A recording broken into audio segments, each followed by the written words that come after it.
ഉദ്യോഗസ്ഥന്മാർക്കായാലും എല്ലാവർക്കും.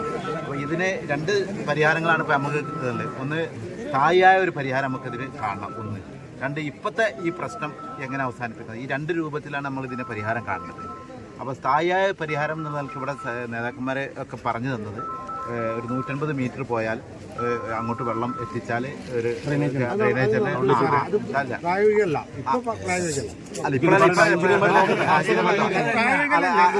അല്ലല്ല അങ്ങനെ ഒരു സജഷൻ വന്നു. പിന്നെ മറ്റേതെങ്കിലും പെർമനൻ്റ് ആയിട്ടുള്ള മറ്റേതെങ്കിലും സാഹചര്യങ്ങൾ ഇത് പറ്റുമോ എന്നുള്ളതും PWD നോക്കിയിട്ട് ഒരു പ്രൈമറി റിപ്പോർട്ട് എനിക്ക് തരും. ഞാനത് ഡിസ്ട്രിക്ട് ഡിസാസ്റ്റർ മാനേജ്മെൻറ്റ് അതോറിറ്റിക്ക് കൈമാറും. അതിൻ്റെ ഒരു പെർമനൻ്റ് സംവിധാനം ഉണ്ടാക്കാനുള്ള നടപടികൾ സ്വീകരിക്കുക. ജില്ലാ കളക്ടറുടെ ശ്രദ്ധയിലും ഈ പ്രശ്നം പെടുത്താം. ഒരു ഗുരുതരമായ പ്രശ്നമാണെന്നുള്ളത് ഇവിടെ വന്നപ്പോൾ എനിക്ക് ബോധ്യപ്പെട്ടിട്ടുണ്ട്. പിന്നെ ആ ഒരു കാര്യം. രണ്ടാമത് കാര്യം, PWD പിന്നെ ഇതിൻ്റെ സൈഡൊക്കെ സർവേ ചെയ്യണമെന്ന് ആവശ്യപ്പെട്ടിട്ടുണ്ട്. ഇത് എത്രത്തോളം നമുക്ക് ഭൂമി എടുക്കാൻ കയ്യേറ്റം ഉണ്ടോ എന്ന് നോക്കിയിട്ട് ഒരു ട്രെഞ്ച് ചാനലിൽ കയറുന്നതിന് വേണ്ടിയൊക്കെ ഒരു സർവേ ആവശ്യപ്പെട്ടിട്ടുണ്ട്. ആ സർവേ ആവശ്യപ്പെട്ട് ഈ റോഡ് മൊത്തമാണ്. അപ്പോൾ ഞാൻ PWD നിർദ്ദേശിച്ചിട്ടുണ്ട് ഈ രണ്ട് സ്ഥലങ്ങൾ, ഈ പ്രശ്നങ്ങളിലെ ഈ രണ്ട് സ്ഥലങ്ങൾ അടിയന്തരമായി ഞാൻ പ്രയോറിറ്റി കൊടുത്തിട്ട് സർവേ ചെയ്തിട്ട് പ്രയോറിറ്റി കൊടുത്തിട്ട് അത് സർവേ നടത്താം. സർവേ നടത്തിയിട്ട് നമുക്ക് അവിടെ എന്തെങ്കിലും സാധ്യതകളുണ്ടെന്ന് അതും പരിശോധിക്കാം. അപ്പോൾ ഈ ഇത്തരം കാര്യങ്ങളാണ് പെർമനൻ്റ്. ഇനി അതും കൂടി നടന്നില്ലെങ്കിൽ പിന്നെ ഈ പ്രശ്നം പരിഹരിക്കാൻ മറ്റുള്ള കടുത്ത നടപടികളിലേക്ക് നമ്മൾ അക്വിസിഷൻ മാതിരിയുള്ള സംഗതിയിലേക്ക് പോകേണ്ടി വരും. ഈ പ്രശ്നം പരിഹരിക്കാൻ റോഡ് നമുക്ക്, അപ്പോൾ അതിലേക്ക് എത്താതെ തന്നെ അക്വിസിഷൻ നടപടിയിലേക്ക് എത്താതെ തന്നെ നമുക്ക് ഈ പ്രശ്നം പരിഹരിക്കാൻ പറ്റുമോ എന്നുള്ളത് നോക്കാം. ഒന്നൊരു സർവേ നടത്തിയിട്ട് നോക്കാം. ഈ ഒരു സജഷൻ വന്ന് ഇനി വേറെ വല്ല സജഷനുകളുണ്ടെങ്കിൽ അത് ഈ സർവേ നടത്തുമ്പോൾ ഈ പഴയ കാലത്ത് ഇതിലൊക്കെ ഉണ്ടായിരുന്ന വെള്ളം ഒഴിച്ചു പോകുന്ന അത് വില്ലേജ് ഓഫീസർ കൊടുത്തിട്ട് പഴയ രേഖ പരിശോധിച്ച് അത് പിടിച്ചിരിക്കാനുള്ള സാധ്യതയുണ്ട്. പഴയ തോടുകൾ റോഡാക്കിയിട്ടുണ്ടോ അല്ല ഈ സർവേ അത് ഇവിടെ ലോക്കൽ എൻക്വയറി നമുക്ക് നടത്താം. വില്ലേജ് ഓഫീസറെ വെച്ചിട്ട് ആ കാര്യങ്ങളും കൂടി പരിശോധിക്കാം. ഇങ്ങനൊരു പെർമനന്റ് സംവിധാനം നമുക്ക് ചെയ്യാൻ വേണ്ടി യുദ്ധകാലാടിസ്ഥാനത്തിൽ നടപടി സ്വീകരിക്കാം. പിന്നെ താൽക്കാലികമായിട്ട് അത് നിങ്ങളുടെ കയ്യിൽ തന്നെയാണ്. ജനങ്ങളെല്ലാവരും കൂടി കൂടിയിട്ട് തൽക്കാലം ഇവിടുന്ന് എങ്ങനെയെങ്കിലും പൊട്ടിച്ച് ഇവിടെ നിങ്ങൾ ഓരോ വർഷങ്ങൾ ചെയ്യുന്നുണ്ടെന്നറിയാം. പക്ഷേ തൽക്കാലം പൊട്ടിച്ച് എവിടെയെങ്കിലും വെള്ളം മാറ്റാനുള്ള നടപടികൾ സ്വീകരിക്കാൻ എല്ലാവരും കൂടി കൂടിയിട്ട് നമുക്ക് ചോദിക്കുകയും ചെയ്യാം. അതിനു മുമ്പ് ഈ സ്ഥലങ്ങളൊക്കെ ഒന്ന്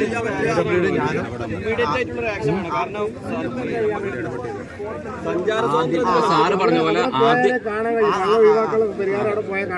ആദ്യം വെള്ളം എങ്ങനെയെങ്കിലും ഒഴിവാക്കാനുള്ള ഈ കൂടിയ വെള്ളം എങ്ങനെ കൂടിയാണ് ഈ സീസണെ അതിജീവിക്കാനുള്ള അല്ലെങ്കിൽ സംവിധാനങ്ങൾ നമുക്ക് ആലോചിച്ച് ചെയ്യുക എന്നുള്ളതാണ് പറയാനുള്ളത്. അതുകൊണ്ട് ആ ഒരു എനിക്ക് പറയാനുള്ളതാണ്. തൽക്കാലം ആളുകൾ കുറെ ബുദ്ധിമുട്ടുണ്ട്. അപ്പോൾ തൽക്കാലം എൻ്റെ അഭിപ്രായത്തിൽ ഞാൻ ഈ പറഞ്ഞ സജഷൻ സ്വീകരിച്ച് സമരം അവസാനിപ്പിക്കണമെന്നാണ് എനിക്ക് പറയാനുള്ളത്. ഓൾറെഡി വെള്ളം ഒഴുകിക്കൊണ്ടിരുന്ന ഭാഗമാണ് ഏറ്റവും ഡെപ്തുള്ള ആ എൻഡ് ഭാഗം. ആ ഭാഗത്താണ് നേരത്തെ ഒഴുകിക്കൊണ്ടിരുന്നത്. അവിടെയാണ് ഇപ്പൊ കെട്ടി ഇറക്കിയിരുന്നത്. ആ ഭാഗത്ത് ആദ്യം ഒന്ന് സംസാരിച്ചിട്ട് അവിടെ കൂടെ ഒഴുക്കാൻ പറ്റുമെന്ന് ആദ്യം തീരുമാനിച്ചിട്ട് വേണം ബാക്കിയുള്ള കാര്യങ്ങളിലേക്ക് പോകാൻ. ആദ്യം പ്രയോറിറ്റിയാണ് സംസാരിക്കണം. ലോക്കൽ പഞ്ചായത്തിനോ അല്ലെങ്കിൽ ബ്ലോക്കിനോ എന്തെങ്കിലും ചെയ്യാൻ കഴിയുമോ? നിങ്ങളെ സ്ഥലത്ത് കയറാൻ അവർക്ക് അധികാരമുണ്ടോ? എന്തെങ്കിലും ചെയ്തു തരാൻ കഴിയുമോ? PWD ലാൻഡാണ്. നിങ്ങളല്ലേ ചെയ്യേണ്ടത്?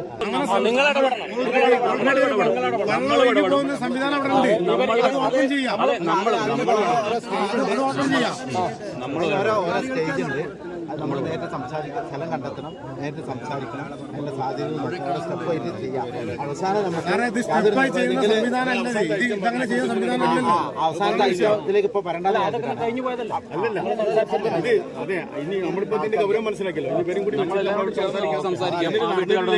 പിന്നെ ഭൂമി പിടിച്ചില്ല. അതിന്റെ ചോദ്യം പറയട്ടെ, ഇനി അത് നടന്നിട്ടില്ലെങ്കിൽ തഹസിൽദാർ കിട്ടിയ വാക്ക് എന്താന്ന് വെച്ചാൽ ഭൂമി പിടിച്ചെടുക്കുന്ന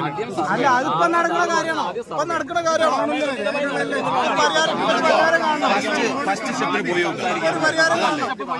ആദ്യ സ്റ്റെപ്പ് നമ്മൾ പോയി നോക്കാം.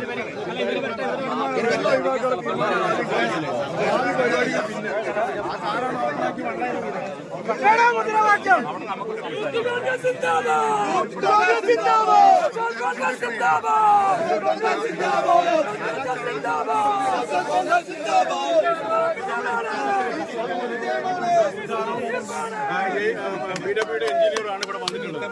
നമ്മൾ സംസാരിക്കാൻ വേണ്ടി പോലീസിന്റെ സാന്നിധ്യം ഉണ്ടായിരുന്നു. അപ്പൊ അവര് വെച്ച് സംസാരിച്ച കൂട്ടത്തില് ഇപ്പൊ കിട്ടിയ ഒരു തീരുമാനം, ഒന്ന് തഹസിൽദാർ അറിയിച്ചിരിക്കുന്നത്, ഒന്ന് ഇതിന്റെ സ്ഥായിയായ ഒരു തീരുമാനം ഉണ്ടാവുക എന്നുള്ളതാണ്. ഇപ്പൊ നമ്മൾ കൊടുത്തുകൊണ്ടിരിക്കുന്ന സംഗതിയെ കുറിച്ച് തന്നെ അതിന്റെ സ്ഥിരമായിട്ടുള്ള ഒരു സംവിധാനം ഡ്രെയിനേജ് മാർഗമാണ് ഒന്ന് പറഞ്ഞത്. രണ്ടാമത് അവർ പറയുന്നത് ഇത് പറമ്പിൽപ്പീടി ഈ ഒളകർ റോഡ് കംപ്ലീറ്റ് എന്താ പറയുക സർവേ നടത്തും. സർവേ മുമ്പ് നേതൃത്വം കൊടുത്തതിന്റെ സർവേ നടത്തിച്ചിട്ട് ആ ഇതിലൂടെ ഡ്രെയിനേജ് ഉണ്ടാക്കാനുള്ള സാഹചര്യങ്ങൾ ഉണ്ടാക്കും എന്നുള്ളതാണ് രണ്ടാമത്തെ കാര്യം പറഞ്ഞത്.